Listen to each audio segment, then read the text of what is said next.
कृष्णा हरे हरे हरे राम राम राम हरे हरे। हरे कृष्णा प्रभु जन माता जी, सभी भक्तों का आज के कार्यक्रम में स्वागत है। जैसा आप लोगों को मालूम है कि ये दामोदर मास का समय चल रहा है।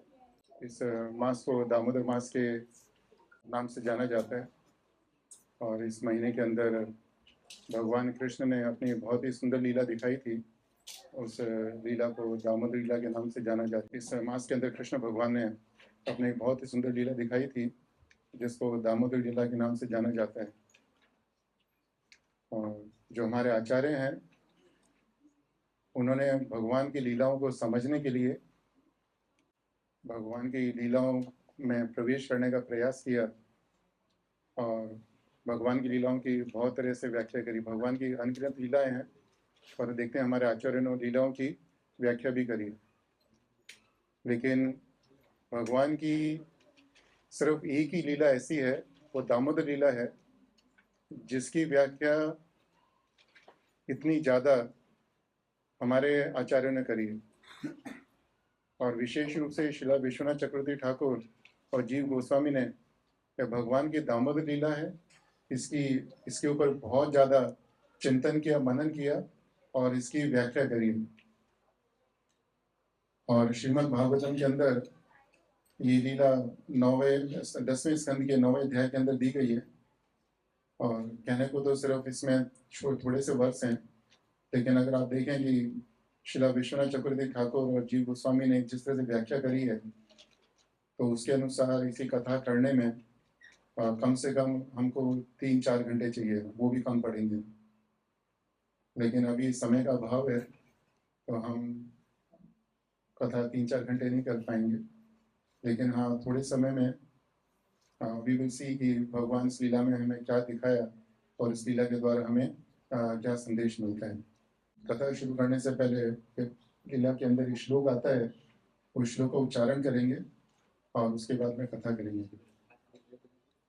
ओम नमो भगवते वासुदेवाय।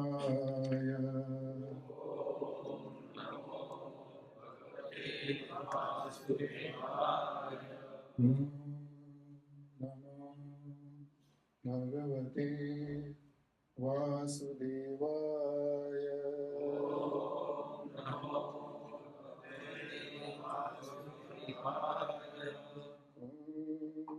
नमो भगवते वासुदेवाय।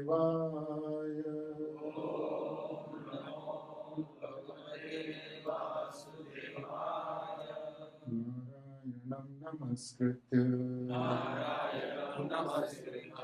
नरं चैव नरोत्तमं देवीं सरस्वतीं व्यासं ततो जयमुदीरये। नष्टप्रायेषु भद्रेषु नित्यं भागवत सेवया भगवती उत्तम श्लोके भक्ते भवति नैष्ठिकी।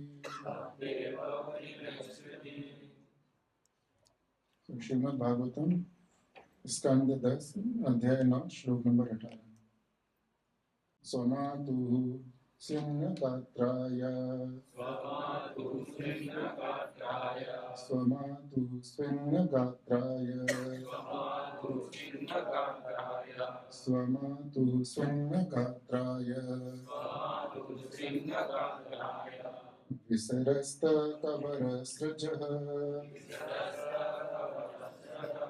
विसरस्तकबरसृजः विसरस्तकबरसृजः दृष्ट्वा परिश्रमं कृष्णः दृष्ट्वा परिश्रमं कृष्णः दृष्ट्वा परिश्रमं कृष्णः कृपया सीत स्वबंधने कृपया सीत स्वबंधने कृपया सीत स्वबंधने स्वमातुः स्विन्नगात्राय विसरस्तकबरसृजः दृष्ट्वा परिश्रमं कृष्णः कृपया सीत स्वबंधने स्वमातुः of his own mother, Krishna's mother, Yashoda Devi. Swinnagatraya, when Krishna saw his mother perspiring all over because of unnecessary labor. Visrasta were falling down. Kabara from her hair. Srajaha of whom the flowers. Drishtva by seeing the condition of his mother. Parishramam, he could understand that she was now overworked and feeling fatigued. Krishna, the Supreme Personality of Godhead, Kripaya, by his causeless mercy upon his devotee and mother, Asita agreed in binding him. Translation: because of mother Yashoda's hard labor, her whole body became covered with perspiration, and the flowers and comb were falling from her hair. When child Krishna saw his mother thus fatigued, he became merciful to her and agreed to be bound. Purport by His Divine Grace Srila Prabhupada. When Mother Yashoda and the other ladies finally saw that Krishna, although decorated with many bangles and other jeweled ornaments, could not be bound with all the ropes available in the house, they decided that Krishna was so fortunate that he could not be bound by any material condition. Thus they gave up the idea of binding him. But in competition between Krishna and his devotee, Krishna sometimes agreed to be defeated. Thus Krishna's internal energy, Yog Maya, was brought to work and Krishna agreed to be bound by Mother Yashoda. Srila Prabhupada ki. Can we recite Prabhuji's only 3 times and Mataji's 3 times? Svamatu Simnagatraya Shrestha Kabarasrajaha Vishwa Parishramam Krishna Vayasita Sabandhane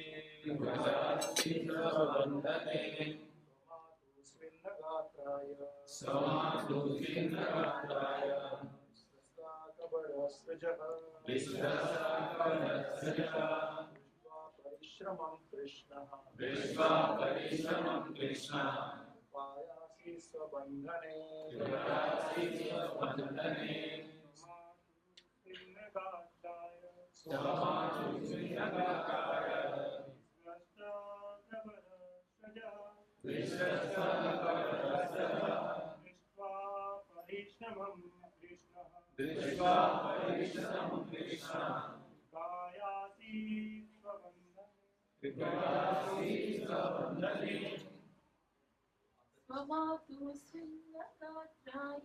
Svamatu Srinnagatraya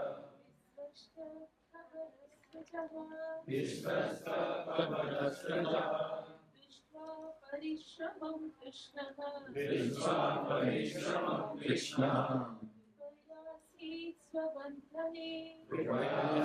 Swabandhane Svamatu Srinnagatraya क्षमातु स्विन्नगात्राय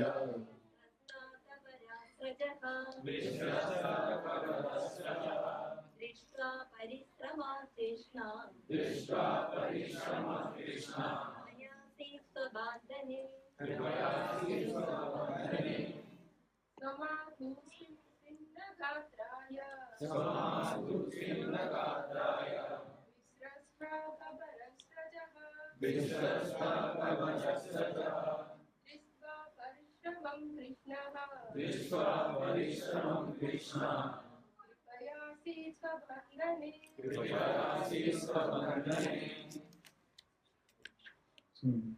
हरे कृष्ण। तो इस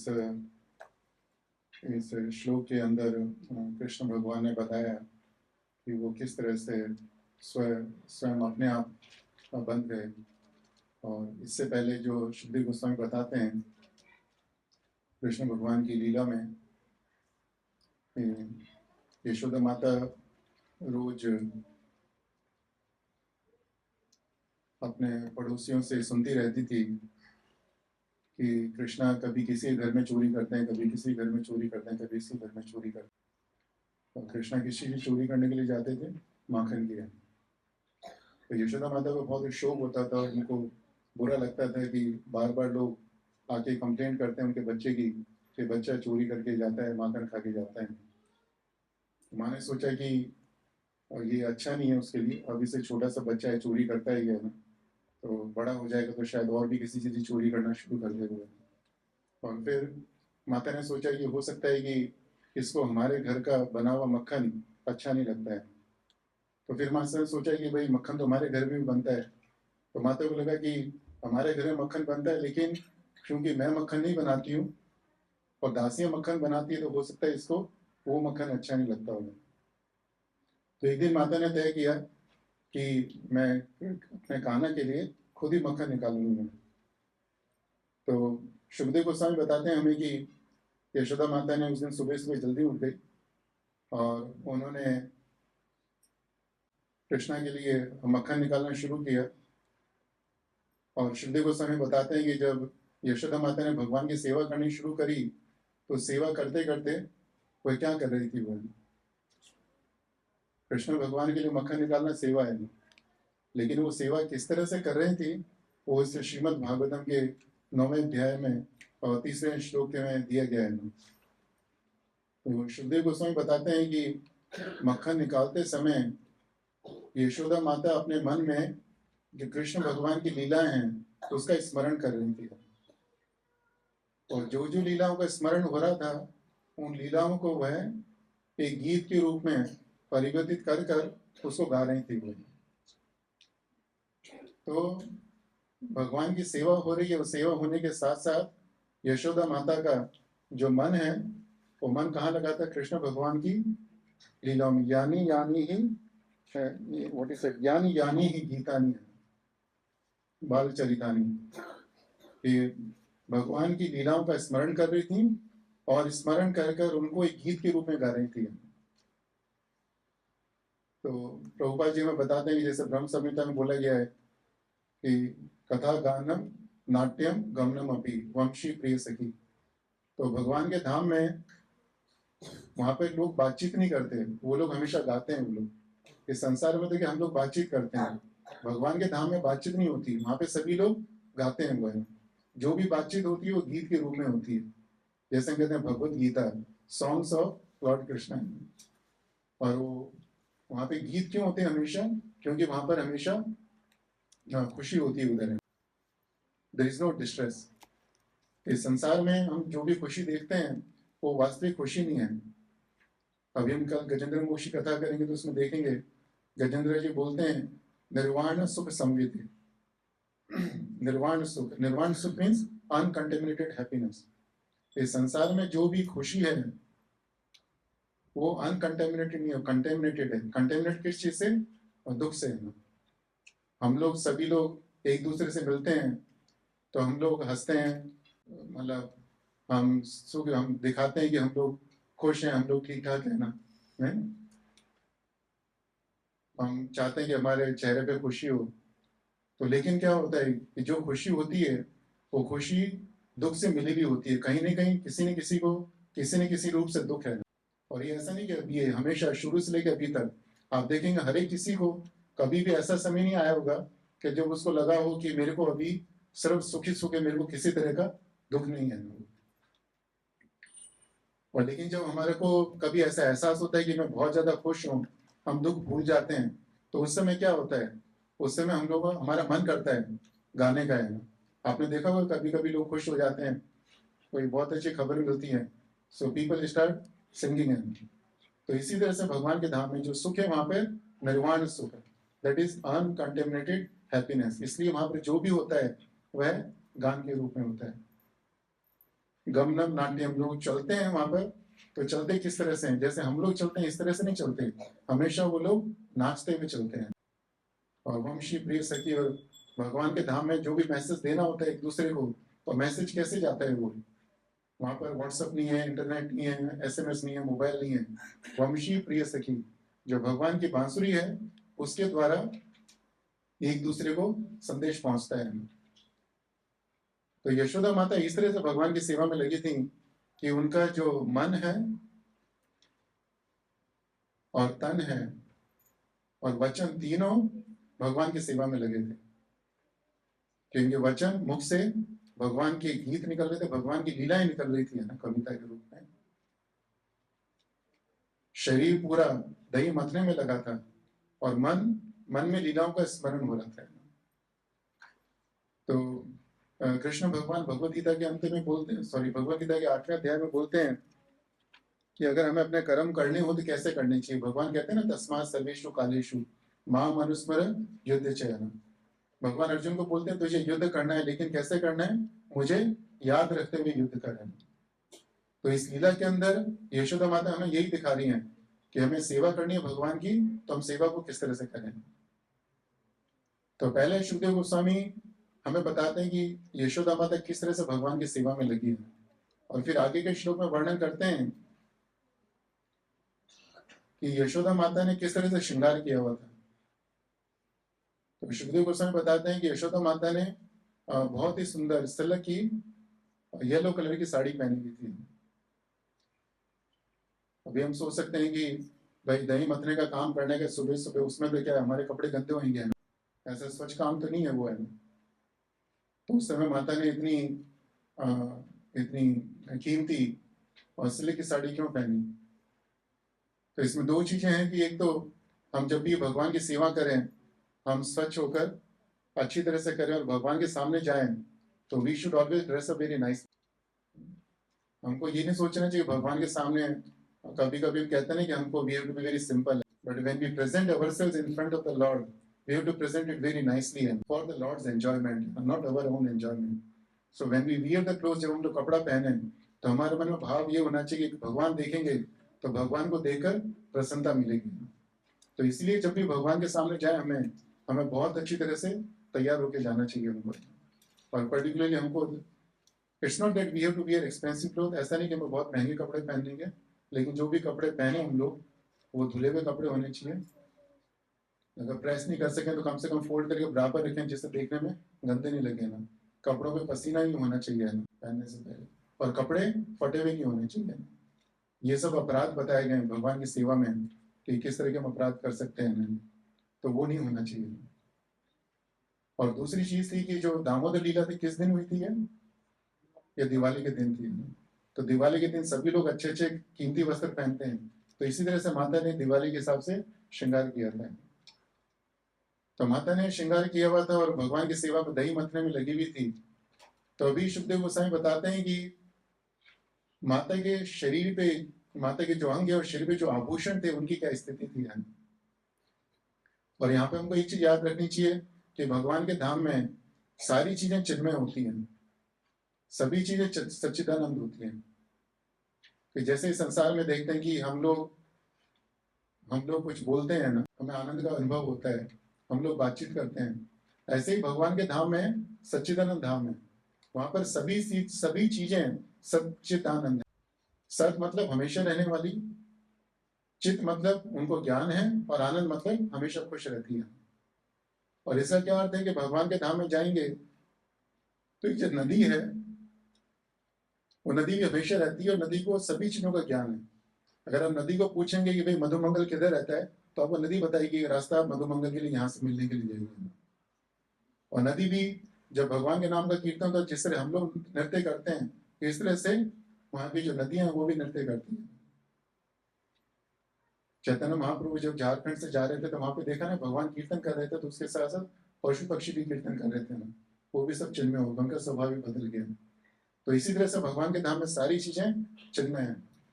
तो इसी तरह से यशोदा माता भगवान के धाम में भगवान की पार्षद है, भगवान की सेवक है। तो यशोदा माता ने जो आभूषण पहने थे, सुखदेव गोस्वामी उनका वर्णन करते हैं कि उस आभूषण जब देखा कि यशोदा माता इस तरह से भगवान की सेवा में लगी हुई हैं तो उनकी आभूषणों की क्या स्थिति थी। तो उससे पहले सुखदेव गोस्वामी बताते हैं कि जो यशोदा माता है जो दही का मंथन कर रही थी, वो मंथन से जो आवाज आ रही थी वो इस तरह की आवाज आ रही थी कि जैसे हम लोग मृदंग बजाते हैं तो मृदंग की आवाज वो मंथन में से आ रही थी। तो दही इसका जो मंथन हो रहा था, मंथन है किस चीज की सेवा ली, उन्होंने कहा कि मैं अभी मृदंग बजाऊंगा, है ना, तो उन्होंने मृदंग बजाना शुरू किया। और जो यशोदा माता ने हाथ में चूड़ियां पहन रखी थी, तो आप देखते हैं दही मंथेंगे तो चूड़ियां आगे पीछे होंगी वो है। तो चूड़ियां ना किस चीज की स्थिति ली, चूड़ियां जैसे भगवान के भक्त होते हैं जब कीर्तन करते हैं आपने देखा होगा कि एक व्यक्ति हरे कृष्ण मंत्र बोलता है और दूसरा व्यक्ति उसको फॉलो करते हैं। तो उस तरह चूड़ियां भी कि यशोदा माता कीर्तन कर रही हैं और चूड़ियां एक जो डिवोटीज होते हैं उनको फॉलो करते हैं, उस तरह से माता की कीर्तन को भी उस तरह से फॉलो कर रही है। और जो माता के कान में जो कुंडल थे वो खुशी के मारे क्या हो रहे थे। अब जब आप देखा होगा कभी कीर्तन करते हैं तो कीर्तन में क्या होता है, एक आदमी गाने वाला होता है, कुछ भक्त उसको पीछे फॉलो करने वाले होते हैं, फिर मृदंग होता है और कुछ भक्त लोग नृत्य भी करते हैं। तो यशोदा माता के कानों में जो कुंडल थे दे स्टार्टेड डांसिंग, है ना, उन्होंने they started dancing like the devotees are dancing, क्योंकि उनको खुशी हो रही थी कि हम ऐसे भक्त के कानों में बैठे हैं, हम ऐसे भक्त के कानों में हैं जिस भक्त का तन मन और वचन तीनों भगवान की सेवा में लगे। और जो यशोदा माता के सिर पे जो फूल बंधे हुए थे, उनके गजरे में फूल बंधे हुए थे, वो फूल एक एक करके उनके सिर से यशोदा माता के पैरों में गिर रहे थे। और वो क्यों गिर रहे थे कि हमारे आचार्य लोग बताते हैं कि उन फूलों को शर्म आ रही थी कि हम ऐसे भक्त के सिर पे बैठे हुए हैं जिस भक्त का उनका मन कर्म वचन तीनों भगवान की सेवा में लगा हुआ है। तो फूल सोच रहे थे कि हम इस भक्त के सिर पे बैठने लायक नहीं है, हमें उस भक्त के चरणों में आना चाहिए। और फिर यशोदा माता के शरीर, उस समय सर्दियों का महीना था, सर्दियों का समय था, October is the month of the winter इन वृंदावन, तो सर्दियों का समय था, लेकिन उस समय भी उनके शरीर से पसीना निकल रहा था। और पसीना भी इसलिए निकल रहा था क्योंकि आकर वो भगवान के दर्शन करना चाहते थे, वो भी देखना चाहते थे भगवान की लीला। और इसके साथ साथ जो यशोदा माता के हृदय में दूध था, वो दूध भी बाहर निकल के इतना बाहर आया कि उनके जो स्तन थे उनका पूरा जो सीना था दैट ऑल गॉट वेट इन। और वो दूध क्यों बाहर आया, क्योंकि आपने देखा होगा कि इस संसार में जो गर्भवती स्त्री होती है उनके शरीर में दूध बनता है। और वो दूध किस कारण बनता है, दूध इस कारण बनता है कि जो माँ है उसको अपने बच्चे से बहुत ज्यादा प्रेम होता है। तो जो माँ के हृदय में प्रेम होता है वह दूध के रूप में परिणित होता है वो। तो जिस समय माता दूध निकाल रही थी, कृष्णा की सेवा में लगी थी, वो सेवा किस तरह से कर रही थी, वो सेवा प्रेम पूर्वक कर रही थी वो। और उनका मन इतना, उनके मन में इतना प्रेम उपज रहा था कि प्रेम के कारण वो दूध बाहर निकल रहा था। और दूसरा कारण यह था, दूध बाहर निकलने का दूसरा कारण यह था कि दूध बाहर निकलकर माता को बताना चाहता था कि माता मैं तो ऑलरेडी यहाँ पर बैठा हूं, तो आप मक्खन क्यों निकाल रहे हो। अगर कृष्ण भगवान को भूख लगेगी तो मैं हूं यहाँ पर, वो पीकर अपनी तृप्ति कर लेंगे। तो दूध बता रहा है कि आपको ये माखन निकालने की जरूरत नहीं है। और यह दूध ये भी बताना चाहता है कि, और दूध के मन में भाव है कि अगर माता ने माखन निकाल लिया तो कृष्ण भगवान ने माखन लेंगे, फिर मेरे को नहीं पिएंगे। तो इस तरह से जो माता है, उनके जो आसपास के जो वस्तुएं हैं और वातावरण की उनकी स्थिति थी। तो हमारे आचार्य लोग बताते हैं कि अगर कोई एक भक्त शुद्ध मन से भगवान की सेवा में लगता है और अपना वाणी को भगवान की सेवा में लगाता है, अपना तन भगवान की सेवा में लगाता है, तो उसके अंदर इतनी शक्ति होती है कि वो के आसपास जो भी लोग हैं वो सब अपने आप भगवान की सेवा में लग जाते हैं। उन सब के अंदर उत्साह आ जाता है और उन सबको प्रेरणा मिलती है भगवान की सेवा करने की। और इसके बाद में सुखदेव गोस्वामी बताते हैं हमें कि जब माता इस तरह से भगवान की सेवा में लगी हुई थी दही मथने की, तो रोज तो यशोदा माता कृष्ण भगवान को स्वयं उठाती थी, लेकिन उस दिन यशोदा माता ने कृष्ण भगवान को स्वयं नहीं उठाया। उस दिन भगवान स्वयं दही मथने की आवाज सुनकर उठ गए। और किस लिए उठे सुखदेव गोस्वामी बताते हैं, स्तन्य कामा। उनके मन में इच्छा हुई कि भगवान का, उनके मन में इच्छा हुई कि मुझे यशोदा माता का दूध पीने का, स्तन्य काम। उनके मन में काम वासना जागृत हुई है। अभी हम देखें तो कहने को तो शास्त्र में बताया गया है कि हमें काम, क्रोध, लोभ ये तीनों छोड़ने चाहिए हमें।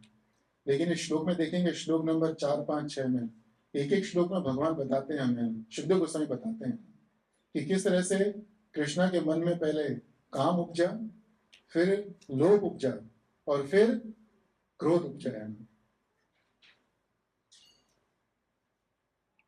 और हमने कई बार बताया है कि काम का अर्थ क्या होता है, किसी चीज को प्राप्त करने की इच्छा को हम लोग काम कहते हैं। कि अगर मेरे पास सपोज रहने के लिए घर नहीं है और मेरे अंदर इच्छा हो कि मुझे 1 बेडरूम अपार्टमेंट मिले, तो वो एक काम है। लेकिन 1 बेडरूम अपार्टमेंट मिल गया, उसके बाद में इच्छा हो कि मुझे 2 बेडरूम मिले, 3 बेडरूम मिले, तो उसको कहते हैं लोभ है। तो काम से लोभ की उत्पत्ति होती है, और जब हमारा लोभ पूरा नहीं होता तो फिर उससे क्रोध की उत्पत्ति होती है। तो भगवान बोलते हैं कि जो काम, क्रोध, लोभ ये तीनों नरक के सीधे द्वार हैं, non stop flight to the hell. लेकिन यहाँ पर भगवान बता रहे हैं, भगवान अपनी लीला में दिखा रहे हैं कि किस तरह से भगवान स्वयं काम के वशीभूत हो गए। और काम के वशीभूत नहीं हुए, वो भगवान किसके वशीभूत हुए कि यशोदा माता इतने प्रेम से, उनके हृदय में जो इतने प्रेम से दूध उत्पन्न हो रहा था, भगवान के मन में इच्छा हुई कि मुझे उस प्रेम का पान करना चाहिए।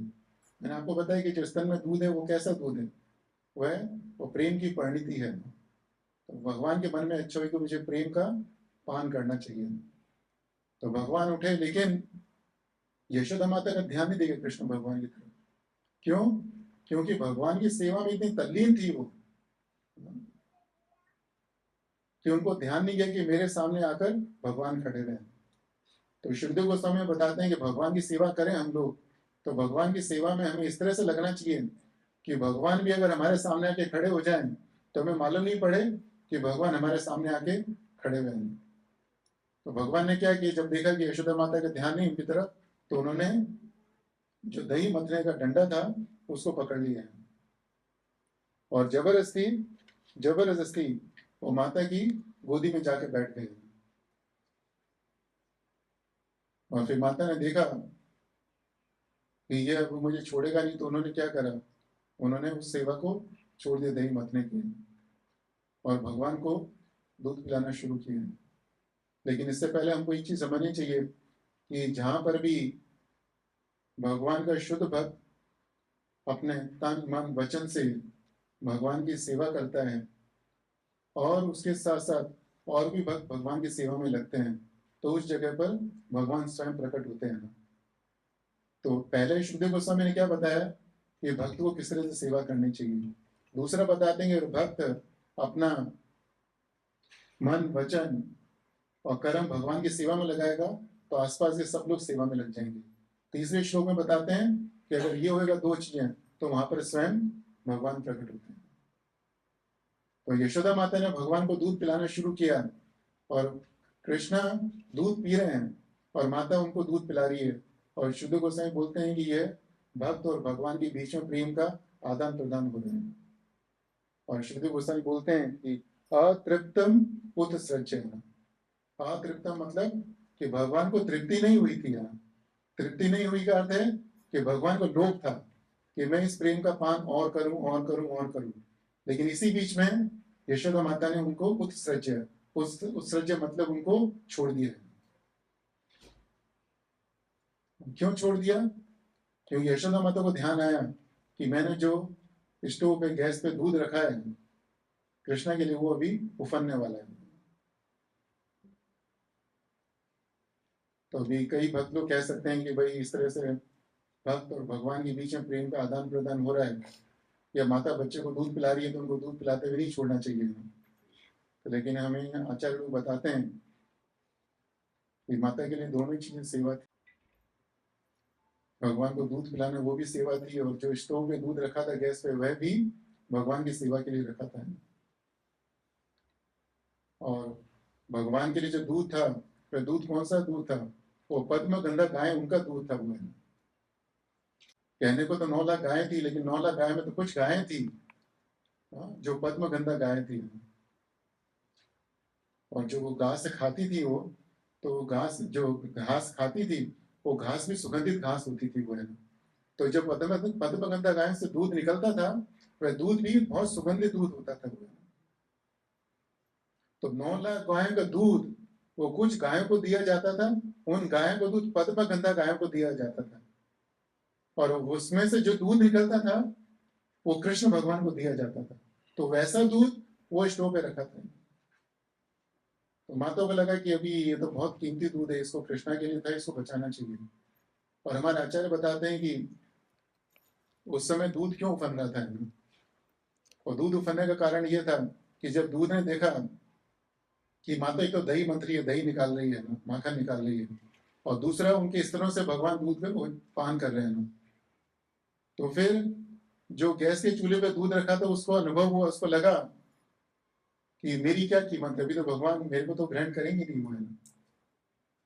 तो गैस के चूल्हे पे स्टोव पे दूध था, उसको लगा कि अगर मैं भगवान की सेवा में नहीं रख सकता तो मुझे अपनी आत्महत्या करनी चाहिए, कि मुझे गैस के चूल्हे से बाहर निकलकर मुझे जल जाना चाहिए। तो इस कारण से वह बाहर आना चाहता था। लेकिन जैसे ही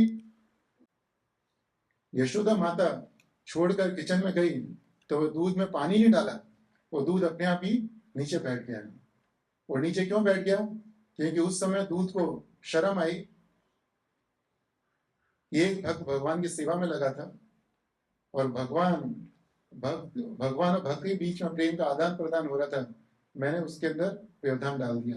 तो दूध को शर्म आई और वह दूध अपने आप ही स्वयं नीचे आके बैठ गया।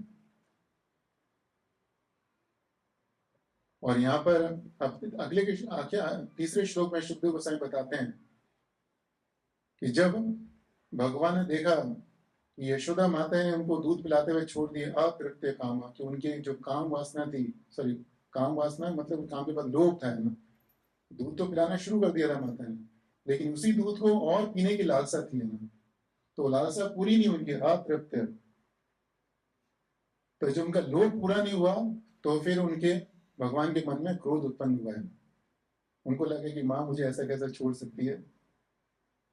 तो भगवान उठे और जो पास में मटकी थी दही, जिसमें दही मथ रहे थे, उस सबसे पहले उस मटकी को तोड़ा और तोड़कर वो उस रूम में गए जहां पर यशोदा माता रोज 9 लाख गायों से मक्खन निकालकर वहां पे मक्खन रखती थी। और वहां पर एक एक करके सारी मटकी को उन्होंने तोड़ना शुरू किया और वहां पर एक उखल रखी थी। उखल कहते हैं जिसको, जिसमें आपने देखा गांव में मसाला कूटते हैं, तो उसमें ऊपर से फूटने के लिए उसमें वो कहते हैं जगह होती है, मुंह होता है और नीचे से वो भरा हुआ होता है। तो कृष्ण भगवान ने उखल को उल्टा उल्टा किया, जैसे आपने देखा होगा यहाँ पे दामोदर लीला में ये उखल इसको उल्टा करके रखा गया, सीधा नहीं है ये, इसलिए ऊपर से भरा हुआ है नहीं। तो कृष्ण भगवान ने उखल को उल्टा किया और उसके ऊपर चढ़कर माखन निकाले, क्योंकि जो मटकी है वो तो ऊपर टंगी हुई थी वो है ना, तो ऊपर कैसे हाथ जाएगा। तो भगवान ने उस उखल को उल्टा किया, उसके ऊपर चढ़ गए और निकाल निकाल के जो मक्खन है वो सभी बंदरों को बांटने लगे। और जब यशोदा माता वापस आई तो देखा कि यहाँ तो मटकी टूटी हुई है और भगवान नहीं है, इधर कान्हा नहीं है। तो उनको क्रोध आया कि भाई ये मटकी क्यों तोड़ गई थी, मैंने से दूध मक्खन निकाल रही थी मैं। तो उन्होंने सोचा कि ये कान्हा किधर है, कान्हा को किधर पता लगा। तो माता को समझते देर नहीं लगी कि भगवान किधर है, क्योंकि जब भगवान ने मटकी तोड़ी तो जो मक्खन निकला और मक्खन पूरे आंगन में फैल गया था और भगवान उसी पर पांव रखकर वो रूम में गए थे जहां पर माता ने मक्खन लगा, जो और सब मक्खन लगा रखा था। तो माता ने भगवान के जो पद चिन्ह थे उसको फॉलो करना शुरू किया, फॉलो करते करते उस रूम में पहुंच गई कि जहां पर कृष्णा मक्खन सभी बंदरों को मक्खन बांट रहे थे। तो जब माता ने देखा तो माता को बहुत क्रोध आया और उन्हें हाथ में छड़ी उठाई है और छड़ी उठाते ही जैसे ही कृष्णा को मारने के लिए भागी, वो पकड़ने के लिए भागी, तो बंदरों ने शोर मचाना शुरू किया है। कृष्ण भगवान ने भी देखा यशोदा माता को, कृष्णा पे तो पीठ थी यशोदा माता की तरफ, लेकिन बंदरों ने देख लिया